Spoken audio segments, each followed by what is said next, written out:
Ser podcast. Si amanece, nos vamos con Roberto Sánchez. 4 y 5, 3 y 5 en Canarias. Saludos, señoras, señores, ¿qué tal? ¿Cómo están? ¿Cómo estáis? Muy buenas noches, bienvenidos, bienvenidas. Felices madrugadas de radio. Bueno, bienvenidos a esta comisaría que después se va a convertir en una sala de juicios. Los jueves pasa esto porque tenemos detectives y después, más que nunca hoy, tenemos un juicio que nos bien propuso. ¿Te gusta la idea, verdad, Edgarita? Me gusta porque creo que me huelo que va a volver mi prefe por ahí, ¿no? ¿O no? ¿Laura Martínez convertida o hoy no? No, hoy no. Hoy hemos fichado a otra abogada porque, bueno, por diferentes circunstancias. Edgarita Barcelona, Parda, ¿qué tal? ¿Cómo está? Buenos días. Buenos días. Ahora os cuento, es que la nueva Está abogada... bien que yo me sorprenda como los oyentes. Porque, sí, claro. Hombre, a ver, es que son cosas de entre bastidores que tampoco os vamos a contar para que, por ejemplo, desde ahí, desde Barcelona, Parda o tú, veáis con sorpresa. No, con cierta... No, lo ha pensado, pero no lo ha dicho. No, para que presenciéis, para que observéis el discurrir del programa del juicio, en este caso que nos va a proponer nuestro fiscal Félix Martín, juicio al True Crime. Después entramos en detalle, para que lo veáis con la misma sorpresa y estupefacción. Félix Martín, el fiscal. No, el True Crime. Para que lo veáis igual que lo estará viviendo el oyente. La abogada a la que hoy hemos fichado, es Andrea de Grelos. Andrea de Grelos. ¡Qué fan soy! Sí, que va a interpretar. Bueno, si ella no viniera, Adriana, yo creo que por proximidad, aunque sea fonética, con tu nombre, la podrías interpretar tú, Andrea de Grelos. Sí, no pasa nada. Si no viene, si no se despierta, entendemos que son las 4:30 de la mañana, yo lo puedo intentar.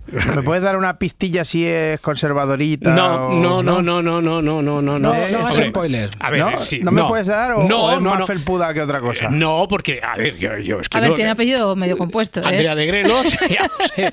Pero, a ver, como no es una causa así histórico-política como en otras ocasiones, sino que es el true crime como género, el de los crímenes, crimen real, ¿no? Sería la traducción así un poquito literal, pero a veces es un poco real y es ficcionado, pero convive, como le estaba explicando hace un momento a Ana Torres. ¿El juicio a qué es? El juicio es al true crime, al género, o a cómo debería ser el género para que no pugnara en importancia con la propia justicia. Quiero decir, para que no se hicieran juicios paralelos. Muy buen género, muy buen material que nos han traído hoy. Y ya digo que eso será a partir de las 4:30, porque hoy tenemos un juzgado de guardia que en realidad es una sala de juicios, y antes un caso abierto que no tiene nada que ver con esto del true crime. Por cierto, true crime, de verdad, una de las preguntas clásicas es: ¿está basado en un hecho real?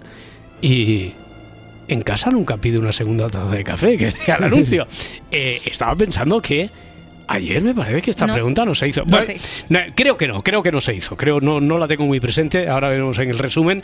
Estamos hablando del caso de la mujer sin nombre, 900-100-800.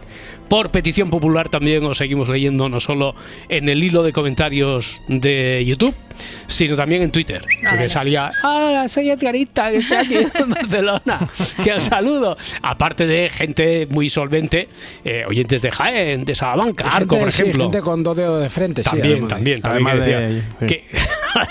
Además de Edgarita, que decía: hombre, por favor, no nos cerréis esto como vía de comunicación. Bueno, el caso de la mujer sin nombre, no sé si os acordáis, era ese en el que veíamos a Alberto llegar a su casa y cómo enseguida él se da cuenta de que ha entrado alguien. Al fondo del pasillo está su habitación. La habitación tiene la puerta abierta de par en par. Las cortinas deben estar echadas porque desde allí lo único que le llega es oscuridad. Gran sombra de oscuridad a la que él se va acercando, y cuando llega enciende una lamparita y con lo que se encuentra es con esta escena. Ve a una mujer de mediana edad, vestida, tumbada sobre la cama, con gesto de estar durmiendo plácidamente, pero al acercarse Alberto todavía un poquito más, se da cuenta de que no respira. Y ese no respira, habíamos dicho que sí, no da lugar a dudas. Está muerta. Solo está con lo que lleva puesto. No tiene documentación. No se sabe quién es. Él no sabe quién es ella. Ella, como preguntasteis ayer, no sabía quién era Alberto. Nadie reclama su desaparición. No sabemos cómo ha llegado hasta allí, hasta que no lo averigüemos. 900, 100, 800... Y en el capítulo de ayer... En el capítulo anterior... ¿A esa chica la han dejado en la cama? No la han dejado en la cama. ¿Fue asesinada? No. ¿Entró con llave en casa de Alberto? Carece de importancia. ¿Era la casa de ella? No, no era la casa de ella. ¿Y era una casa compartida? Con ella no, desde luego, y no tenía por qué ser una casa compartida, digamos que es de Alberto solo. ¿No era la casera? Pregunta Juan. No, no era la casera. ¿Era la portera del edificio? La portera del edificio no era. ¿Conocía a la mujer que estaba ahí tirada? No la conocía de nada. ¿La mujer estaba viva cuando se acostó? Si estaba viva cuando se acostó. Sí estaba viva. ¿Murió de forma natural? Pudo haber muerto de forma natural, sí. Hemos quedado en que él no la conocía a ella, pero no. ¿Ella le conocía a él? Ella tampoco lo conocía. ¿Iba a trabajar? No, no iba a trabajar tampoco. ¿Ella comió algo antes de sentarse, antes de tumbarse en la cama? Sí, pero no porque muriera envenenada, ni intoxicada, ni nada de eso. ¿Alberto celebró una fiesta anteriormente? No. ¿Entró para realizar un trabajo? Tampoco. ¿Podría conocerla pero de forma virtual? ¿No conocerla personalmente? Tampoco. ¿La mujer llegó sola? Pregunta Pacote. Sí, la mujer llegó sola. Jandro, Pontevedra, 900, 100, 800. Jandro, ¿qué tal? Hola, buenos días. Buenos días, buenos días. Estabas allí pendiente ya de ser el primero, te llevas un número para el sorteo que haremos mañana ya. Qué rápido ha pasado esta semana, ¿no? Sí, volando. Sí. Hay semanas que parecen 2 temporadas y otras semanas que no nos da Volando. tiempo ni a poner las cosas aquí, ni a sacar las cosas del cajón y ponerlas sobre la mesa en orden. Bueno, Jandro, tú dirás, ¿tú crees que tienes ya alguna idea? Porque como estabas ahí expectante, el primero en disparar, igual es porque crees que tienes una buena pista, una solución, ¿o no?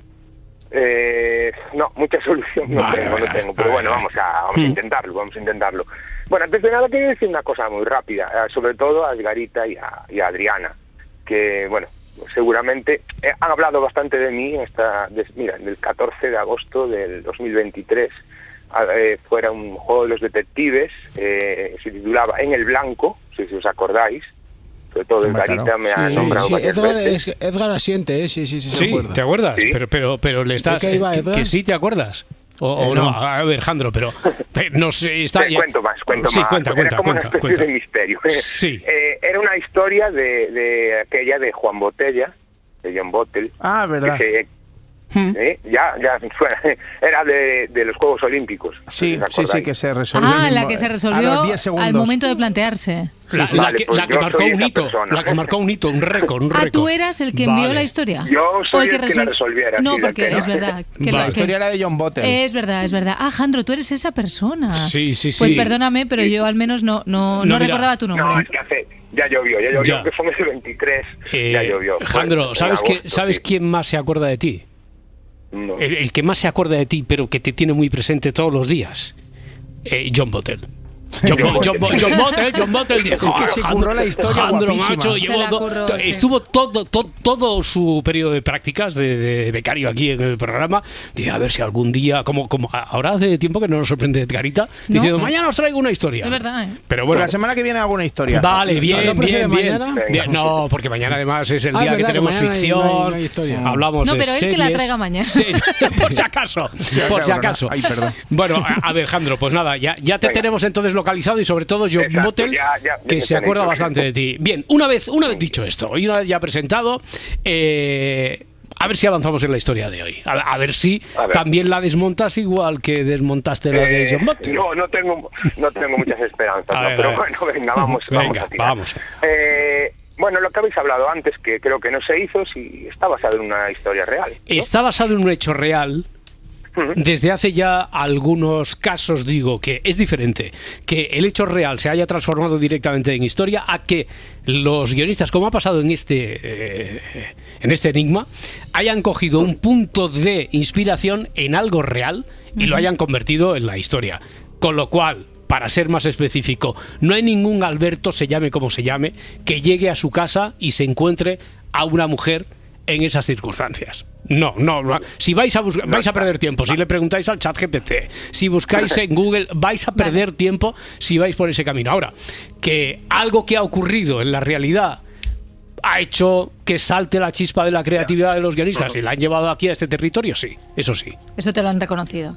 No, claro, sí, hombre, me tienen que dar esa información porque digo, seguro que llegará el típico oyente que diga, cuando después de una semana, siendo una pregunta clásica, no se haya preguntado si es fundamental que haya un elemento electrónico, un componente electrónico de por medio, que tampoco se preguntó ayer.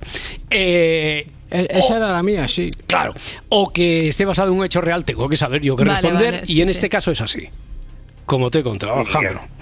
Vale.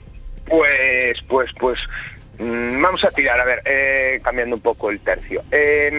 Esa mujer desconocida, ¿ha vivido alguna vez en esa casa anteriormente? No, nunca, jamás. Nunca ha vivido. Nunca, jamás, nunca. Vale, pues a ver, me queda una. Bueno. Vamos a gastar. Vale, la última sí por gastar un poco y desbrozar, como se dice, ¿no? Sí. Vamos a ver. Ella, por ejemplo, sale de un hospital, de tener alguna enfermedad, de estar ingresada o algo así. No ha estado ni en un hospital ni en un psiquiátrico, lo digo porque como era una pregunta doble que ayer me parece que había llegado, pero que lo digo para que quede claro que no recuerdo haberla leído, pero no estoy del todo seguro si la leí en Antena, entonces ya así queda descartado que ella no sale de un hospital ni sale de un psiquiátrico. Muy bien. Vale, pues nada. Muy bien. Está John Bottle en casa celebrándolo, ¿eh? Está John Bottle diciendo, toma. ¿Te imaginas que esta historia hubiera sido una colaboración externa? Igual que hace poquito estuvimos jugando con una de inspiración de Isaías Lafuente, del gran Isaías Lafuente, pues que esta hubiera sido una hubiera sido una venganza poética, justicia poética, se hubiera hecho también al pobretico John Bottle, al que queremos sufrió muchísimo. 2 veces, una vez con la historia y otra cuando dijo García Page. Bueno, Jandro, un abrazo muy fuerte, muchas gracias. Hasta luego. Muchas gracias a todos. Adiós. Hasta ahora. Bueno, pues ha hecho doblemente historia en este programa. Desde Juan Botella, luego. John Bottle, porque desde entonces nos es muy difícil cuando hacemos incluso la parte más formal del programa, cuando estamos repasando la actualidad, leyendo la empresa, nos es muy difícil leer García Page. Muy difícil. Porque se nos va García Page. ¡Este presidente de la comunidad! Que llega. Y por otra parte, ha sido el creador de la historia que se resolvió más corta. Más yo corta nunca he visto, historia. o sea, fue increíble. Increíble, Creo que ni una pregunta, es que no hubo pregunta. No, es que fue directamente Alejandro. La resolvió y ya está. Oye, no sé si una de las preguntas. Sí, espera un momento, es que quiero ligarlo con esto de Pili, maestra de infantil con insomnio. Así se presenta a través de un correo electrónico. Se llama así, Pili, maestra de infantil con insomnio. Así se presenta, de segundo con insomnio. Maestra de infantil y con insomnio de segundo. Así se presenta Pili, un beso muy fuerte y mucho ánimo. Dice, ¿la habitación era la correcta del chico? Porque claro, igual que ayer se preguntó en doble sentido, él conocía a la mujer que está allí, la mujer lo conocía a ella. A ver si piensa Pili que él se puede haber equivocado de habitación y que entre por error en la de esa señora, con mala suerte de que la usuaria de esa habitación hubiera fallecido, porque oye, a cada cual le llega su hora, su momento, y hubiera sido ese. No. ¿Y tú cuál tenías, Andrea Adriana Morelos? Era una ocupa. Una ocupa. Esto se preguntó ya, ¿no? No me suena. No, lo pensamos. No me suena. A ver, no te puedo decir que no formalmente, pero no se le hubiera considerado así. Vale, entonces tengo otra. Vale. Al jefe de Luismi ya no le gusta. No, a ver, no se lo hubiera considerado así porque yo creo que a todos nos lleva el concepto ocupa a desarrollar la idea de que es alguien que se ha instalado allí permanentemente, que lo hace de forma furtiva, y no es con ese concepto, pero desde luego, a ver, ella está allí y no es su casa. Entonces, en cierta medida se puede entender. Pero si digo que es ocupa, es que os voy a despistar. Ya. Es decir, ella tampoco ha ido allí con vocación de allanar la morada de Alberto, pero sí que es evidente que está allí y no es su casa. Entonces, formalmente, no sé si la figura periodística o legal sería, está en una casa que no es la suya, pero no es una ocupa como tal, no. ¿Y era una mujer que vivía en la calle? ¿Era una mujer que vivía en la calle? No. Vale. Pues ya estaría. No era una mujer que hubiera vivido en la calle. No era una mujer que hubiera vivido en la calle. ¿Estaba huyendo de algo? No. No está huyendo de nada. Valerio de A Coruña dice: es posible que la mujer, sabiendo que esa noche iba a morir, hubiera decidido volver a la que fue su casa. Claro, esto era la pregunta que tenía por aquí, que se invalidaba después de la pregunta que había hecho Jandro. Que dijo, como en casa no se muere en ningún sitio, ¿verdad? Sí, no, que Jandro había preguntado si en algún momento había vivido allí. Y eso desde luego no, rotundamente no, nunca había vivido allí. ¿Es un edificio de viviendas?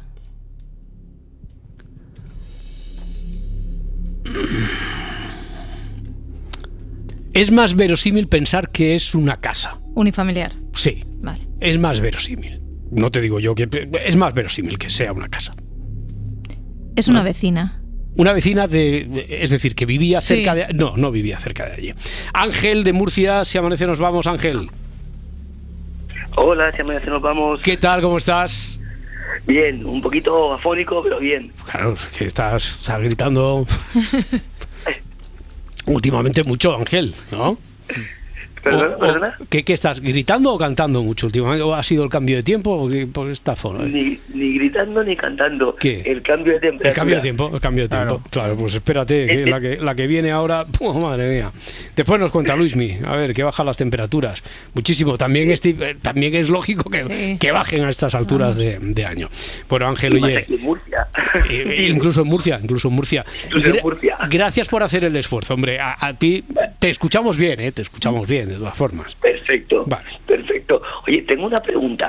A ver, que casi me la quita a Adriana con lo de la casa unifamiliar.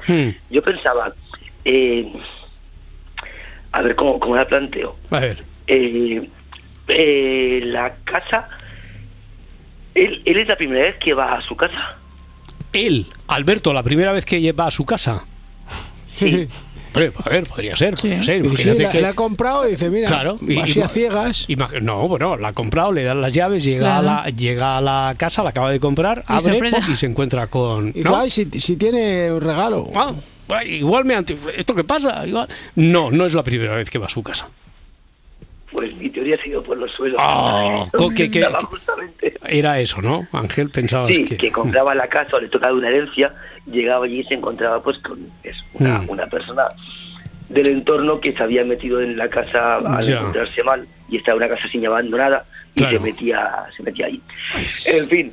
Bueno, una teoría muy bonita, pero que no muy bonita, pero tan original que yo creo que se merece, Ángel, que lo recompensemos con un número, ¿no? Yo diría que sí. Número para el sorteo para mañana para Ángel y para que te recuperes pronto, amigo. Venga, mucho ánimo. Gracias, un abrazo. Gracias. Un abrazo. Hasta luego. Y es que yo tengo mucho interés en resolver esta. Ya, pero no sé si se podría resolver hoy, ¿eh? ¿Se podría? Se podría resolver. Vale, voy a hacer otra. Con lo de la casa unifamiliar que planteaba también Ángel. ¿La mujer se ha equivocado de casa? No se ha equivocado de casa. Porque estaba pensando en estas viviendas unifamiliares que son todas iguales. Sí, ya. No se ha equivocado de casa. Neboa pregunta si está en un videojuego. No. Si es sonámbula la mujer, lo pregunta Miguel. Tampoco. Si Alberto es médico, pregunta Segorbino 35. Yo quiero volver al principio. Al principio de todo. Alberto no es médico, sí. Venga, Edgarita, volvamos al principio. No me ha quedado claro del todo. ¿Ella es consciente de entrar en casa de él? Como no lo conoce... Ella, por ejemplo, sabe que esa no es su casa, evidentemente, pero ella es consciente. ¿Pero es consciente de entrar en esa casa? O sea, ¿ella quiere entrar en esa casa en concreto? En esa casa en concreto, o sea, no va buscando esa casa, no va buscando calle del PET 27. Quiero decir que se puede haber metido en la casa de... Sí. En la casa de Inés. Exactamente. Qué fiestas, en la casa de Inés. Madre mía. Con la braguita en el ventilador. Toda la noche en la casa de Inés. Lo dice la canción. Claro. Sí, se podía haber metido en la casa de Inés perfectamente. Ella no va buscando una casa en concreto, entiendo que no es contradictorio con el hecho de que no lo conozca, sino que le hayan dicho, que por lo que sea, diga, voy a la casa que están... Vale, eso es lo que... Es que hay veces que se me traspapela Bien, no, es decir, ella no quería ir a esa casa en concreto, podría haber ido a una casa que estuviera, yo qué sé, 30 metros más allá, 500 metros más acá. Ella lo que buscaba era una cama. Sí. No, como yo. Sí. Pero, a ver, buscaba una cama. Alguien ayer había preguntado, con la intención de quizá tirar del hilo de si se había intoxicado o si había envenenado, si había comido algo. Sí. Y sí, había comido algo también. Yo dije, es muy importante, es para darle cuerpo, para darle verosimilitud a la historia, tanto como lo de la cama. ¿Estaba esperando una ambulancia? No está esperando una ambulancia. David de Almería, si amanece nos vamos. Si amanece nos vamos. ¿Qué tal? Buenas noches. 900, 100, 800, que continúa activo, al menos para... A lo mejor eres el último detective de este capítulo, David, y Adriana tiene mucho interés en resolverlo. Sí. Dale esperanzas. A ver, ¿qué preguntas? Vamos a intentarlo. Vamos a ver, ¿ella sabía que iba a morir? Ella sabía que iba a morir. Hombre, ella temía por su vida. Si me lo preguntas así, ¿cómo? ¿ella temía por su vida? Porque claro, saberlo que va a morir... Si me preguntas, ¿ella teme por su vida? ¿Cree que va a morir? Te digo que sí. Ahora, saber que va a morir... ¿Teme por su vida? Sí. Hombre, yo había pensado que a lo mejor se había suicidado o... No se ha quitado la vida. Vale, a ver, otra pregunta. ¿En la casa había alguien más cuando llegó ella? No. Y la última, durante el proceso entre que ella muere y llega el titular de la casa, ¿ha habido alguien más en la casa?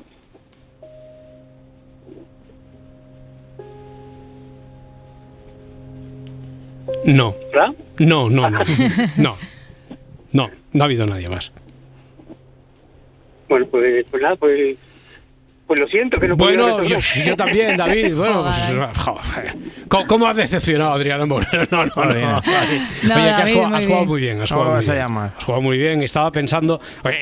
me he tomado un poco más de tiempo porque estaba pensando a ver si sería creíble que muere, que además parece que no hace mucho tiempo, porque estaba repasando por aquí el enunciado, dice que cuando llega se encuentra ya una mujer de mediana edad, que ahora sabemos que no la conocía de nada, vestida, tumbada sobre la cama, con gesto de estar durmiendo plácidamente, por lo tanto no había entrado en proceso de descomposición ni nada de eso, y había muerto quizá durmiendo. Ella temía que iba a morir, estaba pensando a ver si hubiera alguna posibilidad de que alguien hubiera entrado ahí, pero no tiene sentido. Venga, la última, David, aprovecha. ¿Es reciente que ella se haya muerto? Sí, claro, sí, es lo que estaba ahora subrayando, que tanto es así que al principio él se cree que está durmiendo. Pues nada, pues a ver si para la próxima. Bueno, David, muchas gracias, un abrazo. Venga, buenas noches. Hasta luego. ¿Puedo hacer yo la última? ¿Quieres que te haga alguna de las que han llegado por aquí? A ver si te sirven también. ¿La mujer debe dinero? Pregunta Héctor. ¿Te encaja con alguna de tus teorías? No encaja. No. Vale, pues igual va bien porque no debe dinero, quiero decir que no. Ella busca ocultarse, que sé que es diferente a la que ha preguntado la Parda, que era si está huyendo de algo. Sí. Huyendo no. Se está escondiendo de algo. Escondiendo y ocultándose tampoco. Tampoco. Lo digo, pero, a ver, hay una similitud semántica entre estar huyendo, ocultarse. A eso he dicho que no, pero algo que nos falta ahí, si seguimos ese hilo semántico, igual eso sí que nos sirve. ¿Y querías preguntar tú, Adriana? Que si es una repartidora de comida. ¿Una repartidora de comida? Con esa pregunta no te hubiera dado ni un número ni nada, ¿no? Vale. Oye, pues yo pensaba que se había comido algo.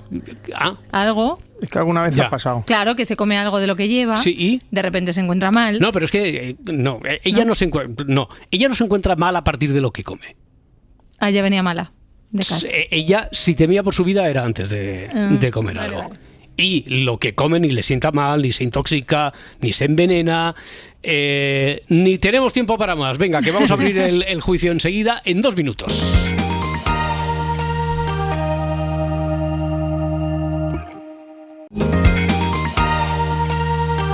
Si amanece, nos vamos. 4:32, 3:32 en Canarias. 2 minutos han sido suficientes. Bueno, casi. Digo, ¿suficientes para qué? Para transformar este estudio, la Atrezzo, el decorado, en una sala de juicios. Bueno, esto ya... Ha quedado muy bien. Ha quedado muy bien. Bueno, nos falta... Félix Martín, tenemos ya hasta el fiscal y todo. Este no es de Atrezzo, es nuestro fiscal de Si Amanece Nos Vamos. Félix Martín. Félix, ¿qué tal? ¿Cómo está? Buenos días. Hola chicos, buenos días, ¿cómo estáis? Buenos días, hola, muy bien. Félix. Aquí nada, oye, faltan los carpinteros que tienen que poner unos rotulillos y eso, pero mientras voy a abrir comunicación con el Observatorio Meteorológico de Luismi Pérez en Rubí, que estábamos hablando hace un ratito, Ángel, por ejemplo, de Murcia, telefónico, sí. Porque hasta en Murcia está haciendo frío.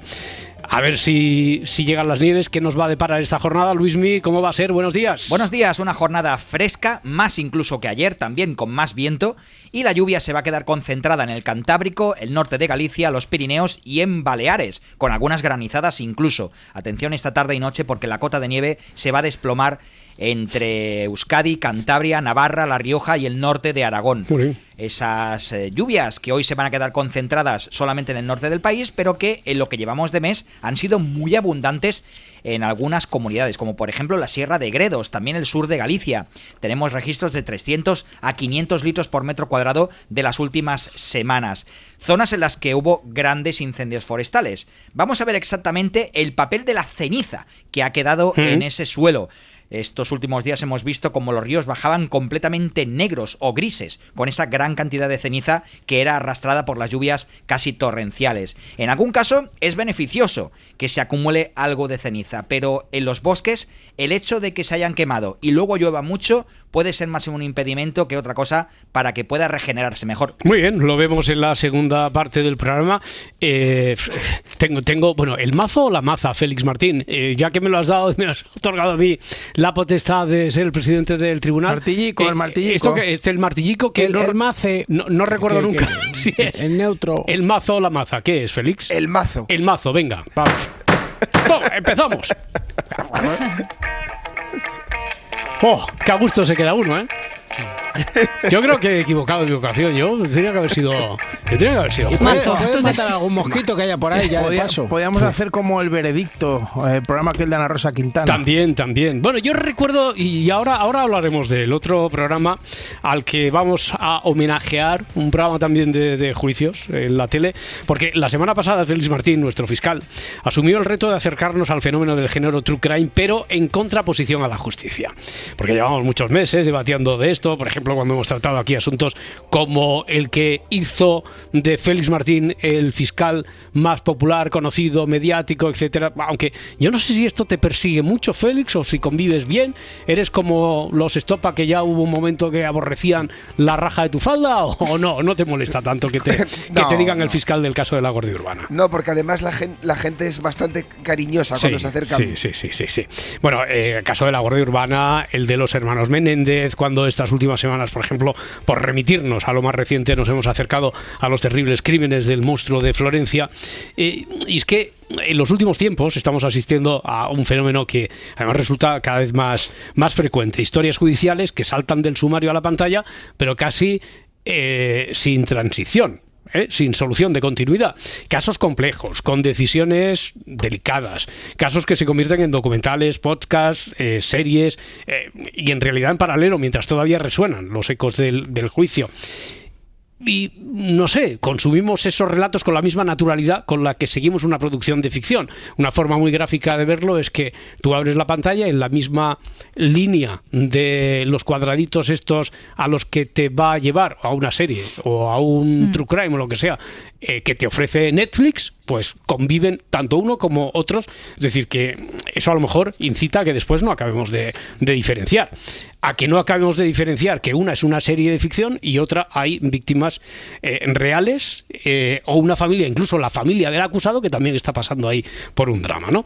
Bueno, ocurre también con revisiones de casos ya juzgados, con entrevistas en profundidad, con obras que se centran en un único ángulo del asunto, incluso con productos que bucean en la vida privada de las víctimas para explicar, algunos son de parte, para explicar desde su punto de vista lo que ocurrió.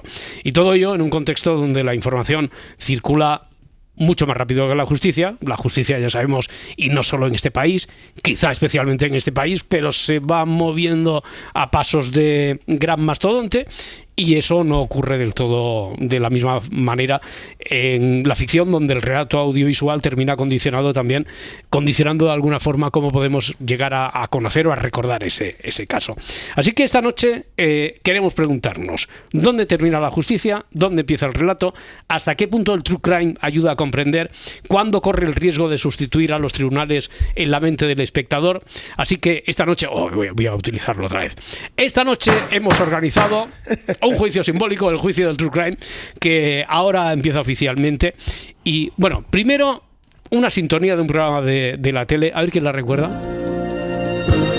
Fue más famoso el programa que la sintonía, la verdad. Alf. No.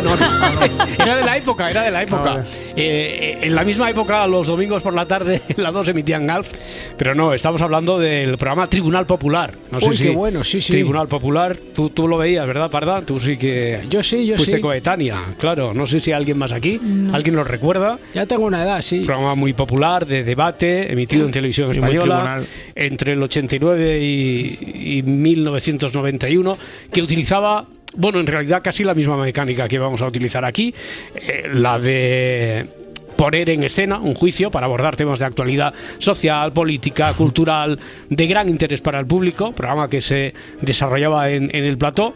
Javier Nart era el fiscal de ese programa. Javier Nart. El abogado defensor Ricardo Fernández Deu. Y bueno, el juez, don Xavier Foz. Cada semana se juzgaba un tema controvertido, se invitaba a testigos, a expertos, personajes públicos, y finalmente un jurado popular, compuesto por personas del público, votaba para emitir un veredicto simbólico sobre el tema. Félix, esto era una forma de avanzarse, porque todavía la figura del jurado todavía no se había implantado aquí en España. Esto era unos años antes. ¿Tú lo viste también o no? Yo, que también tengo una edad, claro. Sí lo veía. Fijaros que yo me acuerdo de 2. Recuerdo uno que se hizo respecto a la legalización de las drogas, que tuvo como una polémica, y que salía Fernando Savater. Y recuerdo otro donde se analizaba la figura de Jesús Gil y Gil con el propio implicado. O sea, fijaros. Sí. Él se prestó a ir para que le juzgaran. Dice, a otros tribunales igual no. Ya vemos si sorteamos la justicia. Pero a este que era de pega, bueno, pero que tenía una repercusión social el programa. Sí. Fíjate que fue un anticipo a lo que luego le pasó a Gil, pero bueno. Ya. Y lo que tú decías es curioso. En España tuvimos, ya lo hemos contado muchas veces, la Constitución que prevé la institución del jurado en el 78, hay que esperar hasta 1995 para que lo tengamos, y sin embargo en un programa de la tele ya lo teníamos en 1989. Fijaros la ironía. Y la otra, fíjate la anécdota que te va a gustar, Robert, es que hace pocos días tuve que ir al programa por otras razones de fiscal de la asociación de la que soy, al programa de Gemma Nierga aquí en Cataluña. Sí, me suena la chica esta, sí, promete. Que creo que la conoces. La conozco algo, sí. Efectivamente, ¿y sabéis quién estaba? ¿Quién? Ricardo Fernández Deu. ¡Hombre! Y me hizo muchísima ilusión verle. Fue muy bajo. Sí. Bueno, oye, si os parece, comenzamos el juicio. True Crime versus Justicia. Comparece en este tribunal, ante este tribunal, como fiscal, en representación de la justicia y de sus garantías, el ya saludado Félix Martín. no sé si va a solicitar la condena o la absolución del true crime, estamos todos muy intrigados. Y por parte de la defensa, la abogada Andrea de Grelos, que se parece mucho a Andrea Morelos. Se parece mucho a Andrea Morelos. Tiene una retirada, sí. Hasta en la voz se va.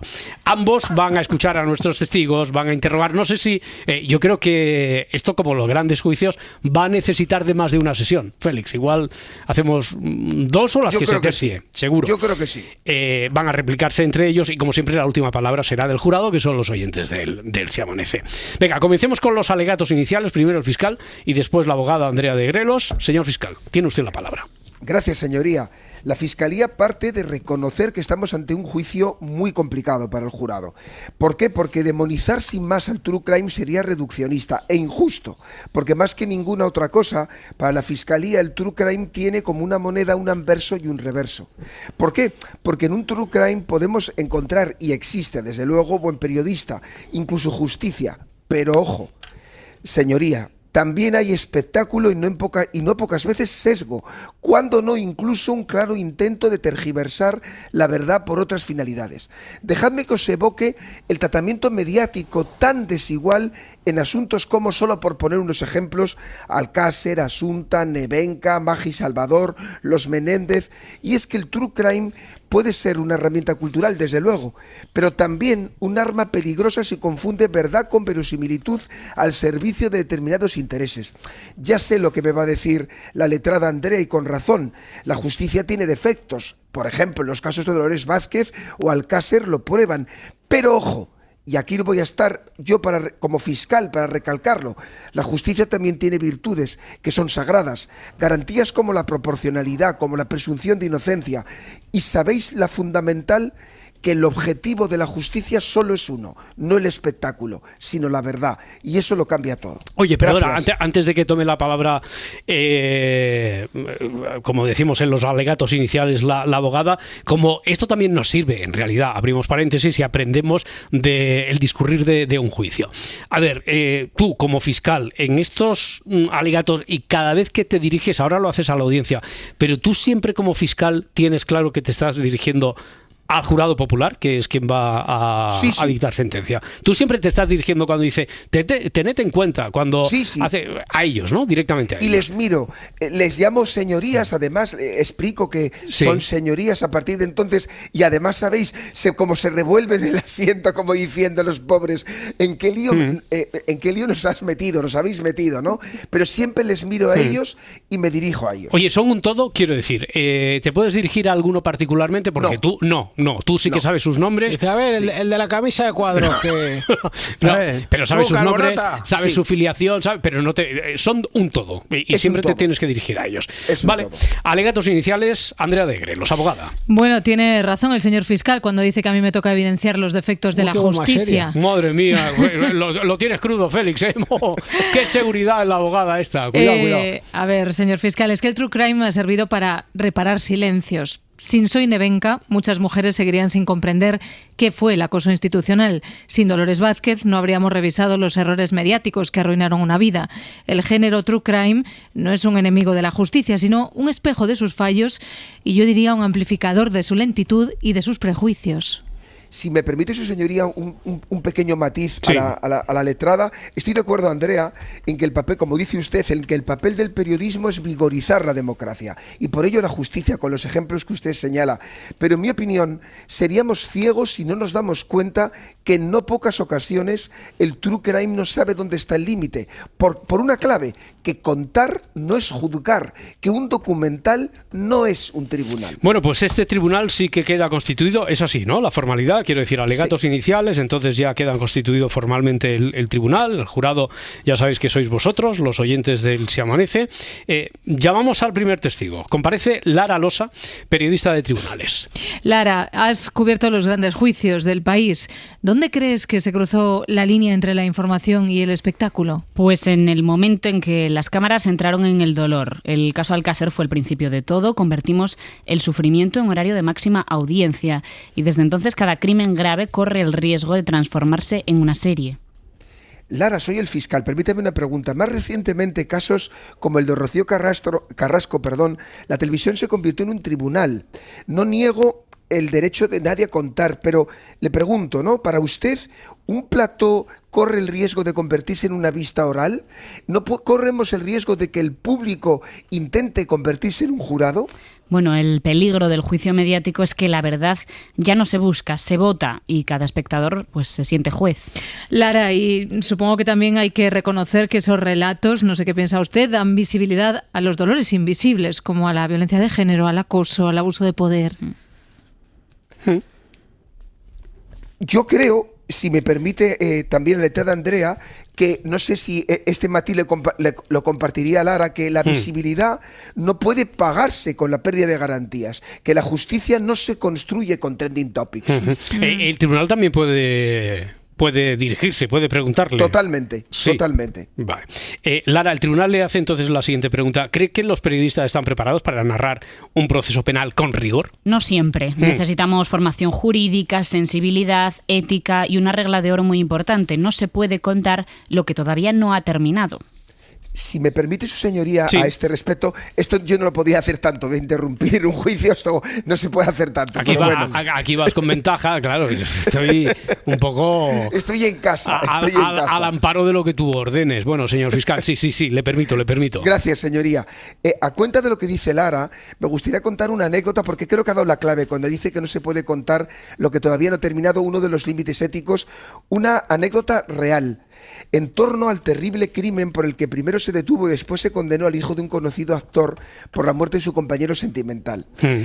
Recuerdo perfectamente, atónito, cómo la investigación acababa de comenzar, ni siquiera se había conocido la autopsia, no había por supuesto informes policiales, no había una cronología fijada, ni se habían tomado las declaraciones, y aún así, en una televisión de ámbito generalista, estoy yo viéndola y de repente observo una recreación dramatizada con actores de lo que según el programa podía haber sucedido.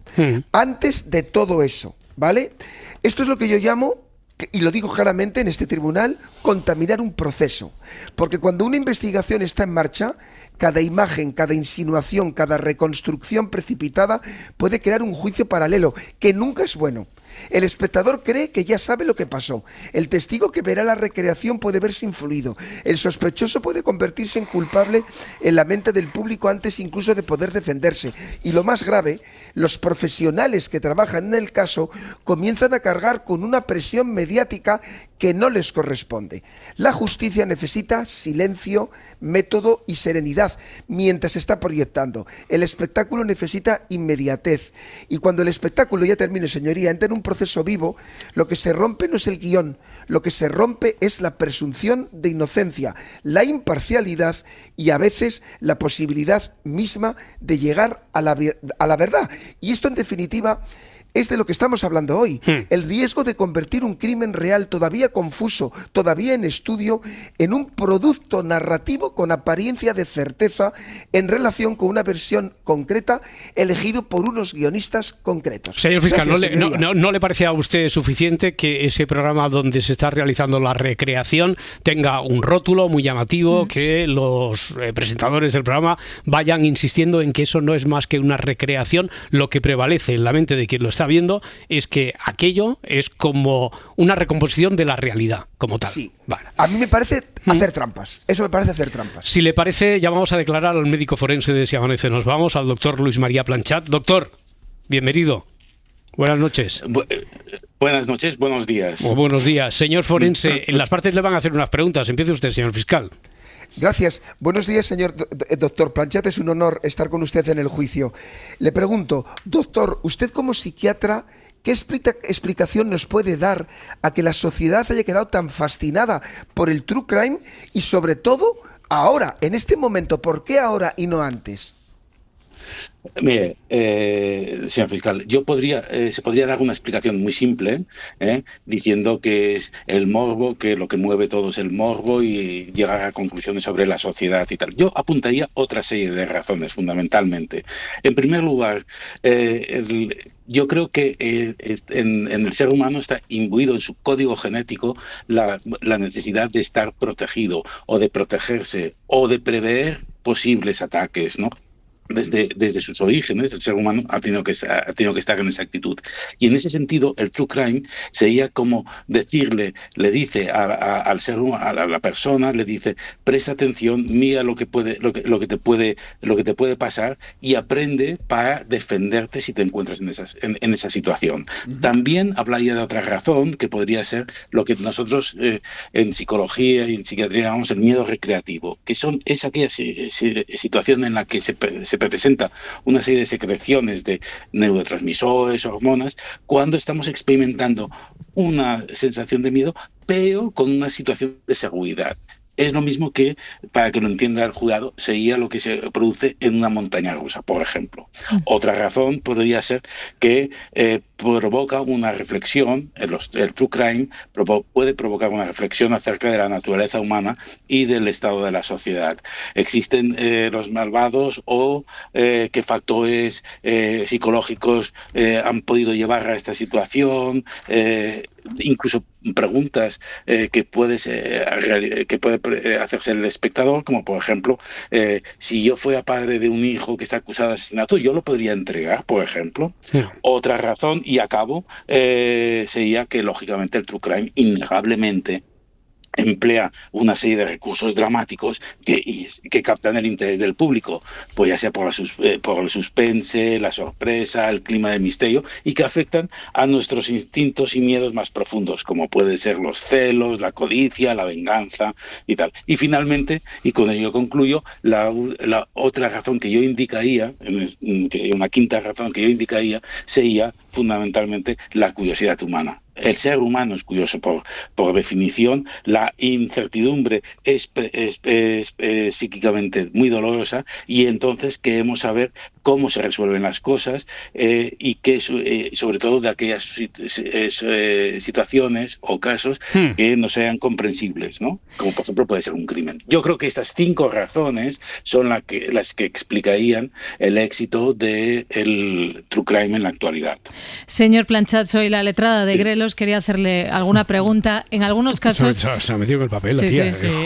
En algunos casos, señor Planchat, se ha visto que un villano televisivo genera simpatías inesperadas. No sé si usted considera esto un fenómeno psicológico peligroso, y además si el relato audiovisual puede distorsionar la percepción real de la violencia. ¿La normaliza o la desensibiliza?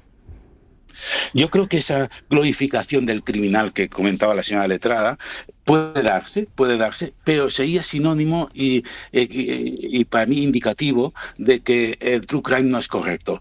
Y en eso, si usted observamos la historia y la evolución del true crime, vemos que en un principio sí que el true crime se centraba más en los aspectos más cruentos del hecho criminal, y había una cierta fascinación por la mente del criminal, y además también que se asociaba a una idealización de las labores policiales, etcétera. Yo creo que el paso del tiempo lo que ha demostrado es que se han introducido una serie de cuestionamientos de temas sociales. Es decir, lo que nos están enseñando, lo que estamos viendo, pues puede demostrar o puede hacernos ver pues que detrás de todo ello existe una situación de desigualdad, de racismo, etcétera, ¿no?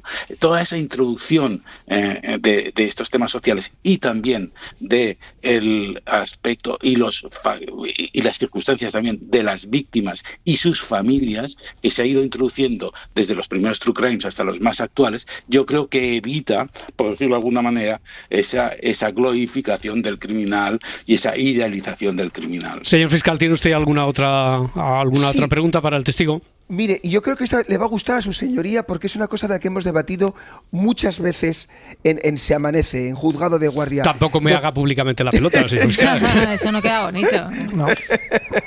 Hay que ser sutil, pero no lo he sido. Doctor Planchat, mire, tengo 2 grandes curiosidades, y es que muchas veces lo he pensado desde el punto de vista de las víctimas y desde el punto de vista de la familia del condenado.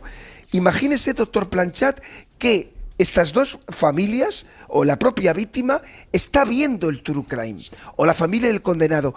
¿Cómo les puede afectar psicológicamente a ellos? ¿Les puede provocar gran daño? pues les puede provocar gran daño y les puede reivindicar.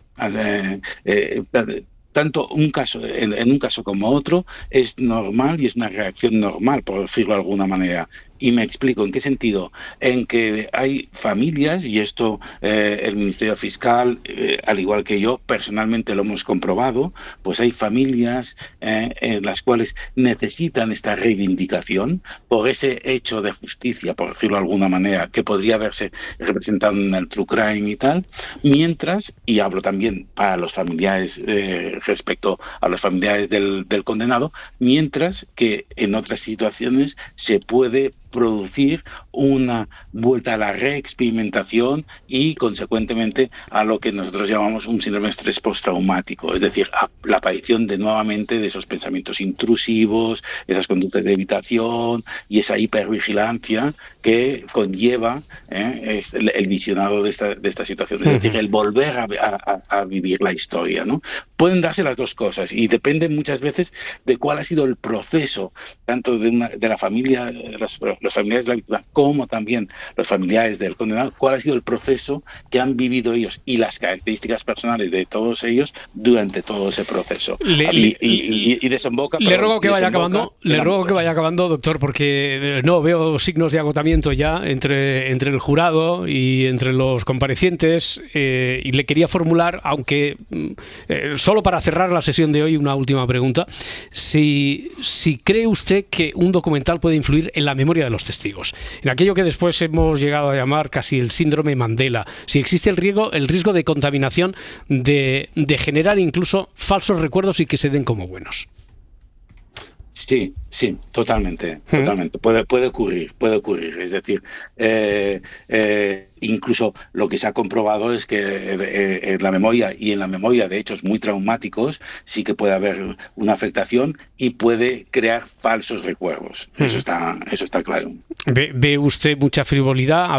¿Considera que un documental, por ejemplo, un true crime, debería siempre contar con especialistas antes de atribuir ningún diagnóstico? Antes que nada, señoría, mire, lo que sí que le tengo que decir de entrada es que, con todo el respeto de este perito respecto al tribunal, esa frase y esa pregunta que usted me ha dicho de atribuir diagnósticos, quiero dejar claro y rechazarla de entrada, porque eso presupondría el que existe algún trastorno, alguna enfermedad detrás de esas situaciones, y eso no es falso. Permítame señalar que en otras intervenciones que he tenido con el Ministerio Fiscal y en concreto con el fiscal que está asistiendo a este juicio, lo hemos comentado muchísimas veces.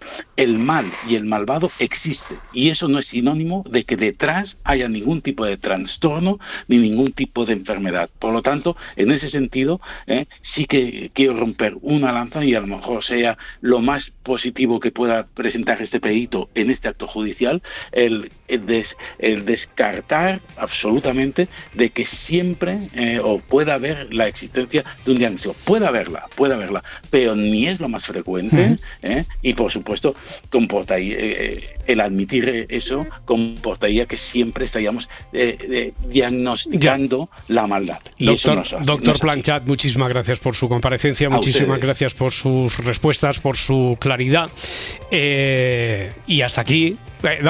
Le tengo que dar a la maza ahora, ¿no? Venga. Se cierra la primera sesión del juicio que abriremos en vista oral la próxima semana en hora, fecha y lugar que determinará este tribunal.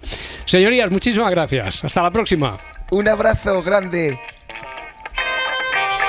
Si amanece, nos vamos. Para no perderte ningún episodio, síguenos en la aplicación o la web de la SER, Podium Podcast o tu plataforma de audio favorita.